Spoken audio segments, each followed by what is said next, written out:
Hello बच्चों, आपका स्वागत है मेरे YouTube चैनल कंबो सर पर। आज की वीडियो में देखेंगे हम क्लास 11th की बच्चों एक्सरसाइज 1.2। इससे पहले पिछली वाली वीडियो में हमने एक्सरसाइज देख ली थी 1.1 का कंप्लीट सॉल्यूशन देखा। उससे पहले हमने एक जो बेसिक कॉन्सेप्ट था आपका चैप्टर फर्स्ट से रिलेटेड, उसको हमने अच्छे से समझ लिया था। जिसने फर्स्ट वाली वीडियो नहीं देखी बेसिक कॉन्सेप्ट वाली, फिर कह रहा हूँ कि पहले वो जा करके वो वाली वीडियो देख लो, क्योंकि वो अगर नहीं देखी तो यहाँ आज की वीडियो में कुछ भी समझ में नहीं आएगा। क्योंकि आज की वीडियो में परिमित अपरिमित बताना है, रिक्त समुच्चय बताना है, ठीक है, समान समुच्चय बताने हैं। तो जब तक आप बेसिक कॉन्सेप्ट वाली वीडियो नहीं देखेंगे, उसका जो लिंक है वो देखो ऊपर आ रहा होगा आई बटन में, तो वहाँ क्लिक करो, पहले वो वीडियो देख करके आ जाओ। जिन्होंने नहीं देखी, जिन्होंने देख ली है वो सीधा मेरे साथ बने रहें इसी वीडियो में। तो इसमें देखो समान समुच्चय बताना है, रिक्त समुच्चय बताना है, परिमित अपरिमित बताना है, ठीक है। ये चार चीज़ें आपको इसमें बतानी है। तो पहले मैं यहाँ पर फिर से एक बार थोड़ा सा बेसिक बता देता हूँ कि परिमित अपरिमित क्या होते हैं। परिमित अगर ये समझ गए तो ये इसमें लगभग 6 क्वेश्चन है, तो 6 क्वेश्चन आप बहुत अच्छे से कर लोगे। परिमित अपरिमित जो आपको इस बताना है, परिमित अपरिमित, समान और रिक्त, ठीक है। अब आपको सिर्फ ये बताना है कि कौन परिमित है, कौन अपरिमित है, कौन समान और कौन रिक्त है। तो परिमित के बारे में जो मैंने फर्स्ट वीडियो में बताया था, परिमित का मतलब क्या होता है, जिसमें या तो क्या हो, कोई भी अवयव ना हो, यानी वो जो सेट हो, समुच्चय हो, वो क्या रिक्त हो, या फिर उसमें सीमित अवयव हो। ये दो चीज़ें आपने याद रखनी है। सीमित अवयव हो, कौन सी दो चीज़ें, या तो वो रिक्त हो यानी खाली उसमें एक भी अवयव ना हो, तब वो परिमित कहलाता है, या फिर उसमें सीमित अवयव हो। अगर मैं बोलूँ आपके कक्षा के बच्चों का जो समुच्चय है वो क्या है, परिमित है कि अपरिमित है, तो आपकी कक्षा में बच्चे क्या हैं, सीमित हैं, ठीक है। अगर 50 बच्चों ने एडमिशन लिया तो आपकी कक्षा में 50 ही बच्चे हैं। आप ऐसा तो नहीं कह सकते कि नहीं हमें पता ही नहीं कि कितने बच्चे हैं, तो आप कह सकते हैं 50 बच्चे, यानी सीमित है तो परिमित। अपरिमित का मतलब होता है कि जो सीमित ना हो, अनंत हो। जैसे मैंने लिख दिया कि एक के बाद की सारी संख्याओं का समुच्चय, तो एक के बाद तो अनंत तक हम संख्या लिख सकते हैं, तो वो क्या हो जाएगा, अपरिमित हो जाएगा, जिसमें हम अनंत यानी जिसमें गिन ही नहीं सकते। समान का मतलब क्या होता है, आपके पास दो समुच्चय रहेंगे, सेट ए व सेट बी, समुच्चय ए व समुच्चय बी, उसके प्रत्येक अवयव एक दूसरे के समुच्चय में होने चाहिए। मान लो ए है आपके पास जिसमें ए बी सी डी है, और एक दूसरा समुच्चय है बी जिसमें आपकी पूरी ए बी सी डी, ए से लेकर के जेड तक लिखा हुआ है। तो देखो ए बी सी डी उसमें भी और इसमें भी, यानी दोनों में समान अवयव है, तो यानी वो दोनों क्या हैं, समान समुच्चय हो जाएंगे। रिक्त समुच्चय मैंने आपको यही बता दिया। रिक्त का मतलब क्या होता है, खाली। तो जिस सेट में कोई भी अवयव नहीं होगा रिक्त समुच्चय कहलाएगा। आई होप बच्चों आप अच्छे समझ गए होंगे। तो अब आ जाते हैं हम क्वेश्चन नंबर फर्स्ट और क्वेश्चन नंबर सेकंड के जो क्वेश्चन है मैंने यहाँ नोट कर दिए हैं। इसके बाद क्वेश्चन नंबर थर्ड और क्वेश्चन नंबर 4, बाकी जो भी क्वेश्चन रह गए हैं इसके बाद देखेंगे। तो फर्स्ट नंबर में देखो बताना है रिक्त समुच्चय के उदाहरण है। हमें क्या बताना है, खाली रिक्त समुच्चय बताना है कि है या नहीं है। तो देखो, 2 से विभाज्य विषम प्राकृतिक संख्याओं का समुच्चय। अब पहले ये देख लो, 2 से भाज्य, 2 से भाज्य यानी जिसका 2 में भाग चला जाता है। कौन कौन सी संख्या होती है, 2, 4, 6, 8, 10, 10 इस तरह से होता है। अब यहाँ क्या बोला है, विषम। अब इनमें आपको कहीं पे कोई विषम संख्या दिख रही है। विषम संख्या क्या होती है, जिसमें 2 का भाग नहीं जाता है। तो ऐसी कोई संख्या दिख रही है क्या आपको इसमें, तो यहाँ आप क्या लिख देंगे कि कोई भी विषम, लिखना क्या, हमें तो खाली बताना है ना कि रिक्त है या नहीं है। तो आपको यहाँ देख करके पता चल रहा होगा कि क्या यहाँ पे विषम संख्या नहीं है, जो 2 से क्या हो, विभाजित हो। तो आप इसको क्या बताओगे, रिक्त की, या इसमें कोई अवयव है, रिक्त बताओगे या परिमित बताओगे, बताओ। देखो हमने क्या पढ़ा है परिमित का, ये या तो खाली होना चाहिए या सीमित अवयव होने चाहिए। तो यहाँ देखो क्या है, पूरा का पूरा ये खाली है, तो इसका जो आंसर हो जाएगा आपका क्या हो जाएगा, फाई हो जाएगा। फाई का मतलब क्या होता है, रिक्त होता है, ठीक है। इसको दिमाग में याद रखना है कि इसका मतलब क्या होता है, रिक्त समुच्चय, यानी कोई भी अवयव नहीं है। फर्स्ट वाले का आप अच्छे समझ गए। सेकंड नंबर में दे रखा है आपको सम अभाज्य संख्याओं का समुच्चय। किसका, सम अभाज्य संख्याएं। अब सम भी बोला है और अभाज्य भी संख्या बोली है। अभाज्य संख्या वो संख्या होती है जिनका अपने और एक के अलावा अन्य कोई भाजक नहीं होता, ठीक है। तो देखो पहले हम अभाज्य संख्या लिख लेते हैं। सबसे छोटी अभाज्य संख्या बच्चों 2 होती है, फिर आ जाती है 3, फिर 5, फिर 7, ठीक है। ऐसे ही 11 जैसे ये चलते रहता है। बट हमें यहाँ रिक्त बताना है कि रिक्त का मतलब खाली है या नहीं है, जो समुच्चय उसमें कोई भी अवयव नहीं है या है। तो यहाँ देखेंगे हम क्या है कि 2 है ऐसी संख्या जो क्या है, सम भी है, ठीक है, सम भी है और अभाज्य भी है। तो यहाँ ये जो होगा ये क्या हो जाएगा, रिक्त समुच्चय नहीं है। आप यहाँ क्या लिखोगे, रिक्त समुच्चय नहीं है। बस हमें बताना है या नहीं है, तो यहाँ लिखेंगे रिक्त समुच्चय नहीं है, और यहाँ पे लिखोगे रिक्त समुच्चय है, ठीक है। ये लाइन आपने आंसर में लिखनी है। अगर आपको समझ में आ जा रहा है तो इसमें हमें कहीं पे भी कोई दिक्कत नहीं होनी चाहिए इसको करने में। थर्ड नंबर देख लेते हैं, कहा है एक्स मछली ब्रैकेट में दिया है एक्स, और ये जो दो बिंदु इसको हम कॉलन बोलते हैं, ठीक है। ये मैंने फर्स्ट वीडियो में अच्छे से समझा दिया, जिसमें मैंने बेसिक कॉन्सेप्ट बताया था। कहा है एक्स कॉलन एक्स एक प्राकृत संख्या है, और फिर आगे आपको अब प्राकृतिक संख्या क्या होती है ये भी मैंने आपको स्टार्टिंग में बता दिया है, ठीक है, एक से लेकर के अनंत तक। अब यहाँ पे क्या बोला है, आगे कंडीशन दे रखी है जो क्या कह रही है, एक्स का जो मान है 5 से छोटा है, 5 से छोटा है, यानी x का मान 5 से छोटा है। क्या क्या मान होंगे, 4, 3, 2, 1 ये हो सकते हैं। आगे फिर बोला है जो x है वो क्या है, 7 से बड़े हैं, यानी 7, 8, 9, 10, यानी ये आपके दो अवयव हैं, सॉरी दो समुच्चय हैं। अब ये कंडीशन आपको जो यहाँ दे रखी है, x is less than 5 and x is greater than 7, यानी x बड़ा है, सॉरी x छोटा है 5 से और x बड़ा है 7 से, तो ये दो आपके समुच्चय बनेंगे इस तरह से। तो अब इसमें देख लो कि कोई भी अवयव कॉमन आ रहा है क्या इन दोनों में, तो देखेंगे 4 से नीचे आ गया ये, और ये 7 से ऊपर चले गया, ठीक है। तो यहाँ पे आप क्या क्या बोलेंगे कि यहाँ पे कोई समुच्चय है या सॉरी कोई अवयव है या नहीं है, इन सबको हम अवयव कहते हैं। जो ये आपके अंदर लिखे हैं 1, 2, 3, 4, 7, 8, 9 इस तरह से, ये आपसे सारे क्या कहलाते हैं, अवयव कहलाते हैं। अगर कोई अवयव एक जैसा है, ठीक है, तो समान है, तो वो क्या हो जाएगा, परिमित समुच्चय हो जाएगा। अब यहाँ पे देखो कोई भी अवयव नहीं है, यानी ये क्या हो जाएगा, खाली है। खाली का मतलब क्या, रिक्त, और हमें यही बताना है कि ये रिक्त है या नहीं है, तो यहाँ पे आप क्या लिख देंगे, रिक्त समुच्चय है, ठीक है, रिक्त समुच्चय है, ठीक है। कंफ्यूज कहीं नहीं होना, जहां कंफ्यूजन हो कमेंट डालिए एक छोटा सा, और जल्दी से जल्दी उसका सॉल्यूशन ले लो जो भी आपको डाउट हो।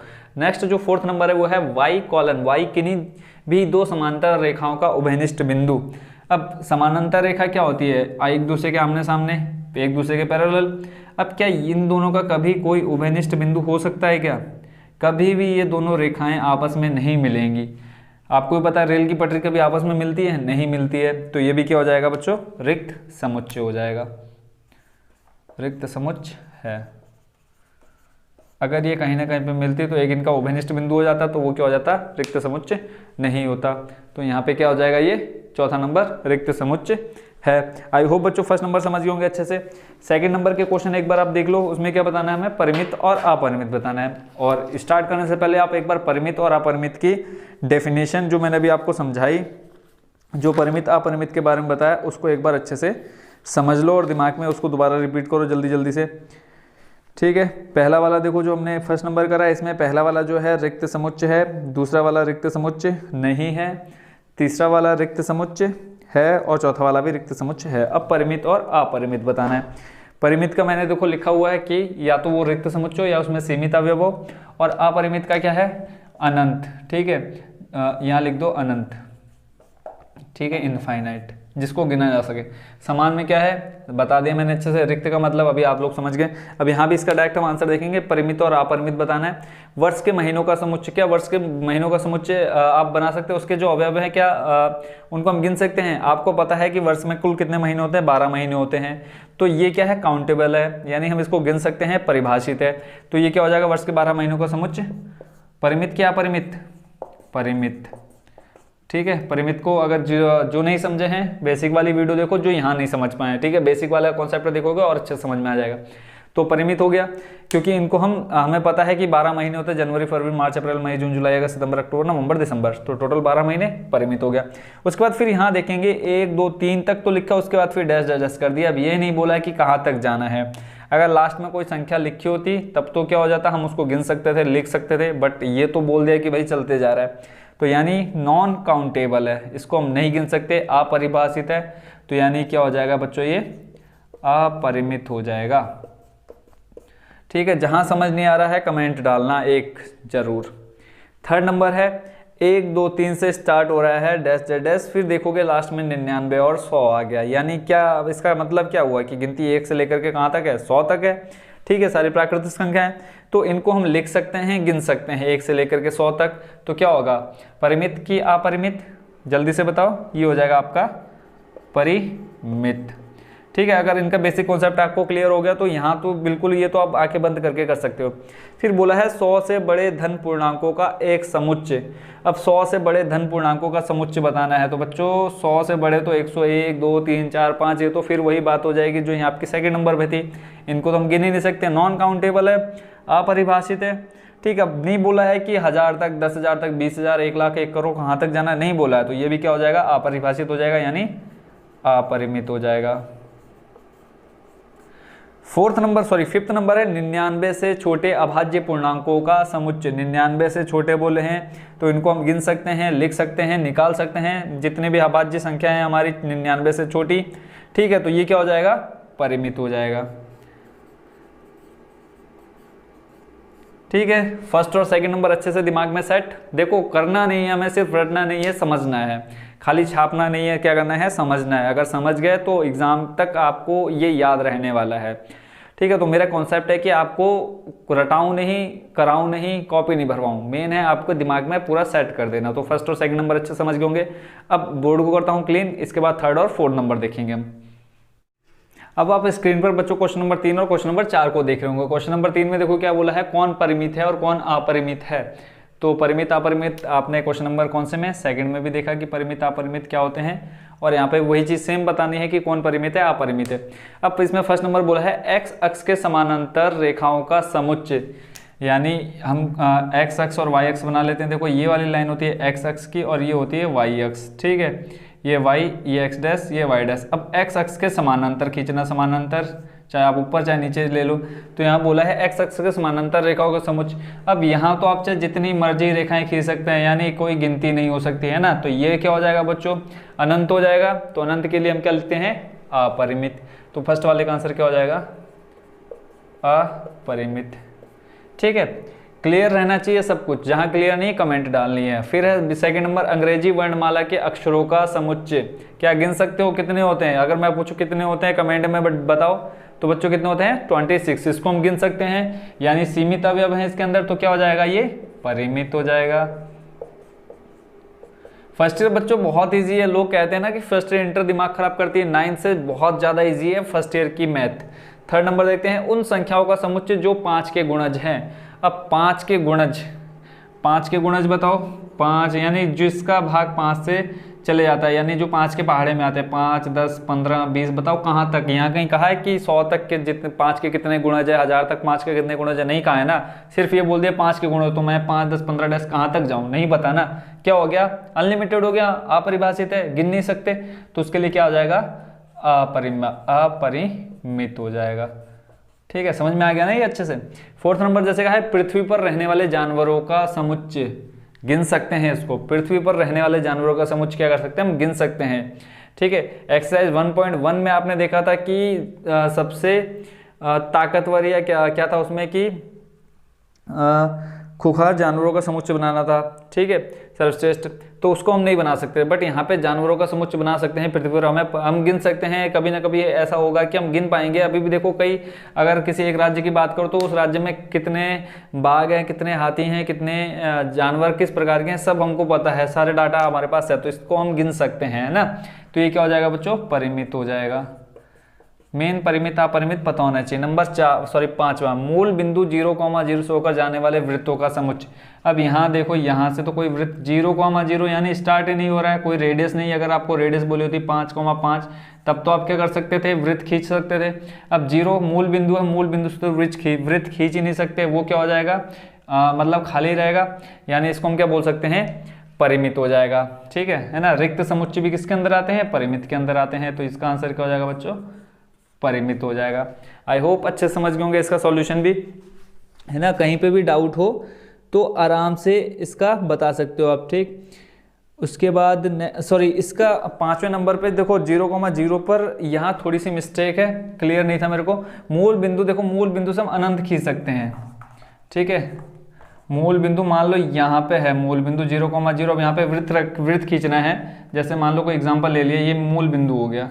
अब यहाँ से वृत्त खींचने, वृत्त देखो इसको हम केंद्र लेकर के हम जितना चाहे खींच सकते हैं ना, मूल बिंदु रख करके जितने चाहे वृत्त खींच सकते हैं। तो ये भी क्या हो जाएगा, अपरिभाषित हो जाएगा। ठीक है, यानी ये भी नॉन काउंटेबल हो जाएगा, यानी गिना ही नहीं जा सकता। तो ये भी क्या हो जाएगा, अपरिमित हो जाएगा। क्वेश्चन मेरे को समझ नहीं पाया, मैं स्टार्टिंग में थोड़ा कंफ्यूज, क्योंकि इस टाइप का एक क्वेश्चन और है आपके एग्जाम उसमें बुक में। तो ये क्या हो जाएगा, अपरिमित हो जाएगा। ठीक है, यानी मूल बिंदु से हम अनंत वृत्त खींच सकते हैं, कोई गिन ही नहीं सकता इतने। ठीक है। आई होप बच्चों आपके ये स्टार्टिंग के पांचों अच्छे से समझ में आ गए होंगे। नेक्स्ट आ जाते हैं हम क्वेश्चन नंबर 4 में। इसमें बताना है ए बराबर बी है या नहीं, यानी समान समुच्चय है या नहीं है। समान समुच्चय की कंडीशन मैंने क्या बोली, जो अवयव अगर ए में है वही अवयव अगर बी में है तो वो समान होगा, इक्वल टू होगा। हम ये बीच में ये लगा लेते हैं इक्वल टू का साइन, जो बराबर होगा उसको बराबर दिखा देंगे, जो नहीं होगा तो इसको नॉट इक्वल टू दिखा देंगे। ठीक है, तो आपने ए के अवयव देखने हैं, फिर बी के अवयव देखने हैं। क्रम उनका आगे पीछे हो सकता है, ठीक है, क्रम को कुछ नहीं लेना देना, क्रम का नहीं यहाँ कोई काम है। बस ये होना चाहिए कि जो अवयव ए में है, यहाँ है पहले वाले सेट में है, वही अवयव आपका कहीं पे भी हो, उसके बाद चाहे सबसे लास्ट में हो, बीच में, उससे कोई मतलब नहीं है, बस होना चाहिए उसके अंदर। तो देखेंगे ए जो है आपका उसमें ए बी सी डी है, बी में चले जाते हैं, देखो डी सी बी ए, यानी ए है बी है सी है डी है, यानी चारों के चारों अवयव है किसमें, बी में। तो ए इक्वल टू हो जाएगा, सॉरी यहाँ क्या कर रहा हूँ मैं, ए इक्वल टू क्या हो जाएगा, बी हो जाएगा। आई होप बच्चों से अच्छे समझ गए होंगे। क्यों, क्योंकि सारे के सारे अवयव किस में है, पहले वाले में, जो अवयव ए में है वही अवयव बी में भी है, तो यानी ए बराबर हो जाएगा बी। ठीक है, इसका तो यही आंसर हो जाएगा। सेकंड नंबर देखते हैं, यहाँ 4 8 12 16, 4 8 यहाँ बट क्या नहीं है, 12 नहीं है, और 12 की जगह 18 है, तो यानी यहाँ ए के सारे अवयव बी में नहीं है, तो A is not equal to B. तो इसको आप ऐसे दिखाएंगे, ठीक है, जब आप आंसर लिखेंगे A is not equal to B. ठीक है, थर्ड नंबर देखते हैं, इसमें कहा है ए में दे रखा है 2 4 6 8 10, ठीक है, उसके बाद बी दे रखा है, देखो x कॉलन x सम धन पूर्णांक है और x जो है वो 10 से छोटा है और 10 के बराबर है। ठीक है, तो इसका मतलब क्या हो गया, सम धन पूर्णांक है, ठीक है, और धन पूर्णांक, पूर्णांक कहाँ से स्टार्ट होते हैं, 1 2 3 7 4 7, मतलब 0 1 2 3 4 5 अनंत तक जाते हैं। तो यहाँ पे सम बोला है, तो सम 0 के बाद देखो 2 4 6 8, और बोला है 10 से छोटा है और 10 के बराबर है, तो यानी ये कंडीशन फॉलो होगी, यानी जो अवयव इसके अंदर है वही अवयव बी के अंदर भी होंगे। ठीक है, तो ये क्या हो जाएगा, ए इक्वल टू बी हो जाएगा, यानी इसको हम दिखा सकते हैं ए बराबर बी के। आई होप बच्चों समझ गए होंगे इसका आंसर भी। फोर्थ नंबर है, ए दे रखा है x कॉलन x संख्या 10 का एक गुणज है। अब यहाँ पे जो बोला है, ये जो x है, x की जगह कोई भी संख्या हो सकती है, बोला ये संख्या 10 का गुणज है। ठीक है, यानी यहाँ आप कह सकते हैं ये 10 है 20 है 30 है डैश डैश डैश, ये चलते जा रहा है। ये इसको अगर हम आप उसमें लिखना चाहें रोस्टर रूप में, तो रोस्टर रूप में ये इस तरह से कंडीशन बन जाएगी इसकी। ठीक है, 10 20 30 डैश डैश। अब यहाँ देखो 10 20 30 है, अब यहाँ देखो 10 है 15 है 20 है 25 है, उसके बाद 30 डैश डैश डैश, कहाँ तक जा रहा है, अनंत तक जा रहा है। तो क्या ए के अवयव सारे बी में हैं, बताओ। तो यहाँ पे आप इजीली कह सकते हैं कि देखो यहाँ पे 10 20 30 है, बट यहाँ पे 10 है 20 है 30 है, बट उनके अलावा 15 और 25 भी है, तो यहाँ पे क्या हो जाएगा, ए इज नॉट इक्वल टू हो जाएगा बी। ठीक है, तो ये हो गया बच्चों क्वेश्चन नंबर 3 और 4। इसमें भी कहीं पे भी कोई डाउट हो तो जरूर कमेंट बॉक्स में एक प्यारा सा कमेंट डालना कि ये वाला स्टेप हमें समझ में नहीं आया, 3rd नंबर का 4th नंबर समझ में नहीं आया, तो जल्दी से जल्दी उसका सॉल्यूशन दूंगा। तो अब आपके 2 क्वेश्चन बचे हैं, क्वेश्चन नंबर 5 और क्वेश्चन नंबर 6, उसका भी सॉल्यूशन देखते हैं। आपके सामने बच्चों क्वेश्चन नंबर 5 और क्वेश्चन नंबर 6 कंप्लीट मैंने नोट कर दिया है। अब इसका सॉल्यूशन भी देख लेते हैं। क्वेश्चन नंबर 5 में बोला है समुच्चय युग्म समान है या नहीं, कारण भी बताना है। अब इसमें देखो दोनों समुच्चय दे रखे हैं ए और बी, फर्स्ट नंबर में, सेकंड नंबर में ए और बी दे रखा है। बोला है कि इसके अवयव ए के अवयव बी में है या नहीं है, बी के अवयव ए में है या नहीं है, ये बताना है कि दोनों समान है या नहीं है। ठीक है, तो देखो समान होने के लिए क्या होने चाहिए, सारे अवयव इधर से उधर होने चाहिए और उधर से इधर होने चाहिए। तो यहाँ पे 2,3 है, बट यहाँ बी वाले में कंडीशन दे ली जो x दे रखी है, x जो है समीकरण x² + 5x + 6 = 0 का एक हल है। तो पहले हम क्या करेंगे, इस समीकरण को क्या करेंगे, हल करेंगे। उसके बाद देखेंगे कि इसके जो शून्यांक आ रहे हैं वो जो अवयव आएंगे वो इसमें है या नहीं, मतलब इसके जैसे आ रहे हैं 2 या 3 आ रहे हैं या नहीं आ रहे हैं। तो सबसे पहले इस समीकरण को हम हल कर लेते हैं। ये आपने 10th में काफ़ी बार किए होंगे ये समीकरण। ठीक है, x² + 5x + 6 = 0। अब इसमें सबसे पहले क्या करते हैं हम, पहले वाले पद की गुणा करते हैं किसके साथ, लास्ट वाले पद के साथ, जो भी x² के साथ गुणा में रहता है। कुछ नहीं है तो हम 1 ले लेते हैं। अब 1 को ले जाएंगे लास्ट में, यानी 1 × 6, यानी गुणा करके आना चाहिए 6। दूसरी कंडीशन हम क्या देखते हैं, अंतिम पद से पहले जो आपका चिन्ह रहता है उसको देखते हैं प्लस। तीसरा स्टेप क्या रहता है, मध्य पद में आपके साथ जो संख्या या अंक रहता है उसको देख लेना है। ठीक है, अब यहाँ पे आपके पास 2 शर्तें बन जाती हैं कि अब ऐसे आपको 2 संख्या या अंक ढूंढने हैं जिनका गुणा कराएं तो 6 आ जाए, और उसी दोनों संख्याओं को आपस में जोड़ें तो कितना आ जाए, 5 आ जाए। ठीक है, तो बताओ ऐसी कौन सी संख्या है जिनका हम गुणा कराएं तो 6 आए और उनको जोड़ने पे 5 आ जाए। तो देखेंगे 3 + 2, ठीक है, 3 और 2 को जोड़ेंगे 5 आ जाएगा, और 3 × 2 करेंगे तो 6 आ जाएगा। यानी हम इस 5 की जगह क्या रख सकते हैं, देखो x² प्लस यहाँ पे हो जाएगा 3 + 2 ब्रैकेट में x + 6 = 0। इस x की मल्टीप्लाई अंदर करा दो, एक्स स्क्वायर। बच्चों ये आप पहले कर चुके हैं इसलिए जल्दी जल्दी करा दे रहा हूँ मैं यहाँ पे। 3x plus 2x plus 6 equal to 0। Bracket को खोलते हैं, आ जाएगा एक्स स्क्वायर प्लस का 3x प्लस का 2x प्लस का 6 इक्वल टू 0।